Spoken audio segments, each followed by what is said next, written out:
Dear PF office, 58,000 crore रुपए आपने गरीब लोगों के रखे हुए हैं जो आप उन्हें नहीं दे रहे हैं, और इसकी एक बड़ी वजह आपका घटिया सिस्टम है। आपके घटिया सिस्टम के काम करने की वजह से यहाँ पे हजारों नहीं लाखों लोगों का पैसा फंस चुका है, और अब उन लाखों लोगों को वापस पैसा मिलना बहुत मुश्किल है।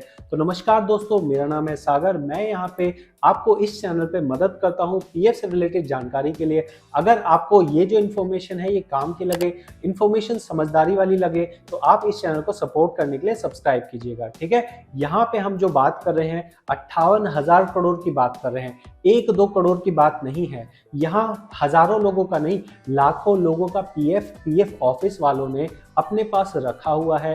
वो कहते हैं कि हमसे कोई लेने नहीं आ रहा, लेकिन सच्चाई ये है कि पीएफ ऑफिस का सिस्टम ऐसा बना हुआ है जहां पे आप अपना पैसा निकाल नहीं पाते हैं, और पैसा जब नहीं निकाल पाते हैं तो उस पैसे को ये अनक्लेम्ड अमाउंट बोलते हैं। तो यहाँ अनक्लेम्ड अमाउंट होने की एक बहुत बड़ी वजह मैं आपको आज लाइव दिखा रहा हूँ। मेरे पास ऐसे केसेस हजारों आते हैं और वही मैं आपको एग्जांपल में दिखाता हूँ।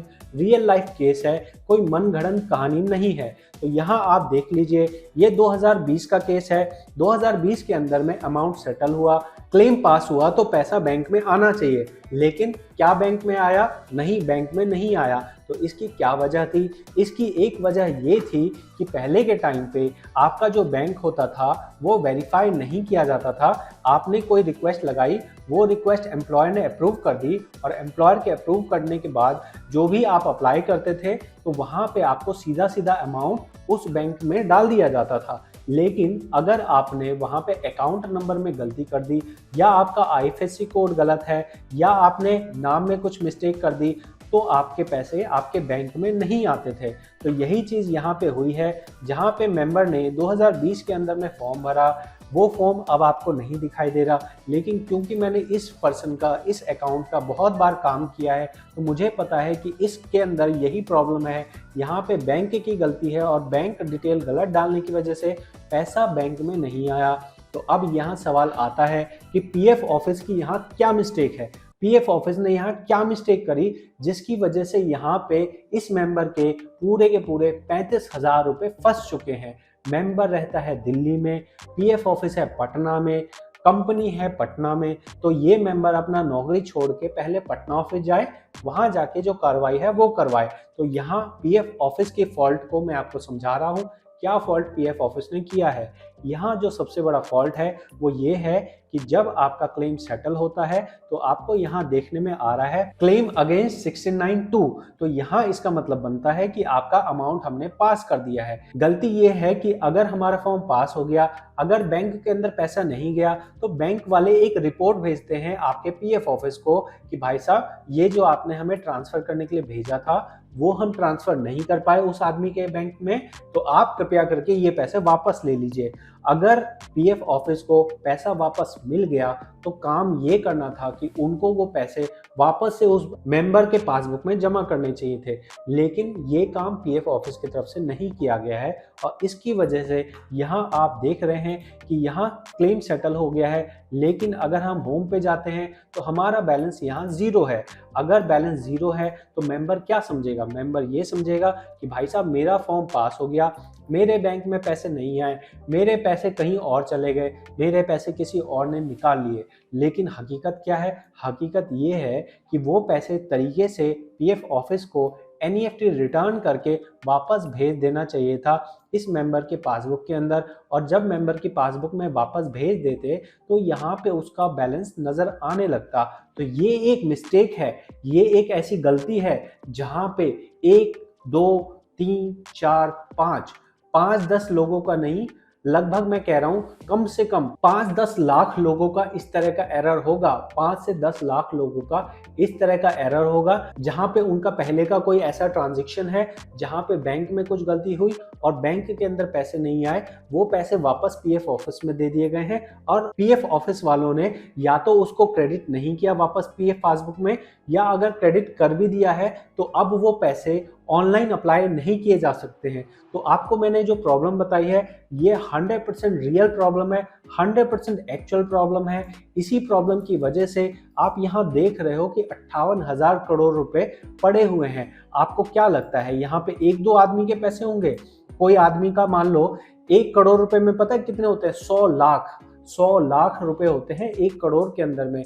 तो यहाँ पे 1 करोड़ नहीं 58,000 करोड़ रुपए है। तो यहाँ लाखों लोगों का लाखों मेंबर्स का यहाँ पे पैसा फंसा हुआ है। और इस पैसा फंसा होने की वजह एक बहुत बड़ी यही है कि यहाँ पे पीएफ ऑफिस ने जो सिस्टम बना रखा है वहाँ पे अगर पैसा वापस उनके पास चला गया तो तरीके से उनको उस पासबुक में वापस डाल देना चाहिए, लेकिन ये उस पासबुक में वापस नहीं डालते हैं और अपने पास रख लेते हैं। और जब अपने पास रख लेते हैं 7 साल तक पड़ा रहता है तो ये उस चीज को अनक्लेम पीएफ अमाउंट कहते हैं। और अनक्लेम पीएफ अमाउंट नहीं है, वो उन कम शिक्षित, कम पढ़े लिखे, कम जानकार लोगों का है जो अपना मेहनत मजदूरी करके अपना पीएफ कटवाते हैं। अगर आपको दिख रहा है, आपके पास ट्रांजैक्शन होनी चाहिए, आपके पास सारी जानकारी होनी चाहिए कि अगर आपने किसी अमाउंट को सेटल किया है, अगर आपने किसी अमाउंट को पास किया है तो पास करने के बाद उसके बैंक में जाना चाहिए। अगर बैंक ने आपको रिपोर्ट भेज दी कि भाई ये पैसे हम बैंक में नहीं डाल पाए, उसका नाम गलत था, अकाउंट नंबर गलत था, आईएफएससी कोड गलत था, तो आपको उस पासबुक में तो पैसा डाल देना चाहिए ना। आपकी मिस्टेक है, आपकी गलती है, जिसकी वजह से मेंबर को लाखों रुपए का नुकसान होता है। लाखों नहीं कहूंगा, करोड़ों कहूंगा। इस एक गलती की वजह से भाई मैं कह रहा हूँ, कसम से कह रहा हूँ, अगर ये एक गलती ये सुधार लेना, अगर ये एक गलती सुधार लें कि जिसके पैसे बैंक में नहीं गए हैं उन सभी के पैसे पीएफ पासबुक में डाल दें और किसी तरह से उसको निकालने का भी ऑप्शन दें। यहाँ पे इसके केस में क्या हुआ है, इसके केस में सिर्फ एक कंपनी है। ज्यादातर केस में क्या होता है, मान लो एक कंपनी में अप्लाई किया, पैसे नहीं आए, मेंबर को नहीं पता क्या करना है नहीं करना है, ठीक है, फिर वो क्या करता है, नई कंपनी ज्वाइन कर लेता है। अब मान लो कि उस आईडी में वापस से पैसे आ भी गए, 6 महीने 1 साल बाद वापस से पैसे आ भी गए, तो भी क्या होगा, तो भी वो ऑनलाइन अप्लाई नहीं कर पाएगा क्योंकि ये इसकी पुरानी आईडी हो गई। तो डियर पीएफ ऑफिस, कृपया करके दोस्त, मेरे भाई मेरे, कृपया करके ये जो आपके 58,000 करोड़ रुपए है ना, इसमें से मैं कह रहा हूं कम से कम आपके 2-4 हजार करोड़ रुपए तो इसलिए सेटल हो जाएंगे अगर आप ये एक गलती ठीक कर लेते हो। अगर आपके जो पैसे वापस आए हैं, कृपया करके भाई वो रिकॉर्ड निकालो, वो रिकॉर्ड निकालो। बैंक आपको स्टेटमेंट देता है, हर बैंक के पास 8 साल तक का डाटा होता है। मैं ऑडिट करता हूं, मैं अकाउंट समझता हूं मैं कि यहाँ पे रिकॉर्ड में मिसमैच हो ही नहीं सकता। अगर एक ट्रांजैक्शन आपने बैंक के थ्रू की है तो बैंक ने रिटर्न कर दी, तो आप अपने पेंडिंग रिकॉर्ड्स को खंगालो, उन अमाउंट्स को आप वापस भेजो, उस बंदे के पासबुक में भेजोगे तब उसे दिखेगा, तब वो एफर्ट करेगा।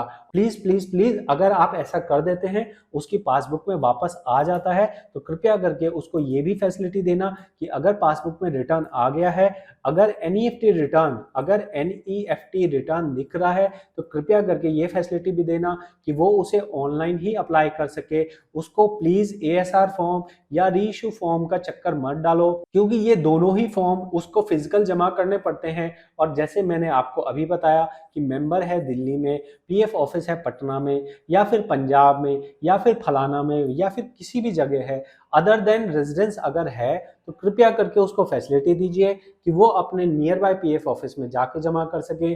मैं जानता हूं कि आपके ऊपर ये 58,000 करोड़ रुपए आपके कोई यूज के नहीं है। आप कोशिश कर रहे हो इस 58,000 करोड़ में से फंड निकालने की। मुझे पता है यहाँ पे लोग जानकार नहीं हैं, लेकिन मुझे पता है कि आप इसमें से पैसा निकालना चाहते हो अपनी मर्जी से, लेकिन आप कृपया करके इस चीज को ठीक कर लीजिए। अगर आप ये एक चीज ठीक कर लेंगे कि भाई साहब जिसके पैसे आए थे वापस, वो उसके पीएफ पासबुक में डाल दो, अगर आप इतना कर लोगे ना, तो ये 58,000 करोड़ में से आपको मान के चलो कि आपको 10,000 करोड़ तो वो वापस हो ही जाएंगे। तो कृपया करके इतनी रिक्वेस्ट मान लीजिएगा।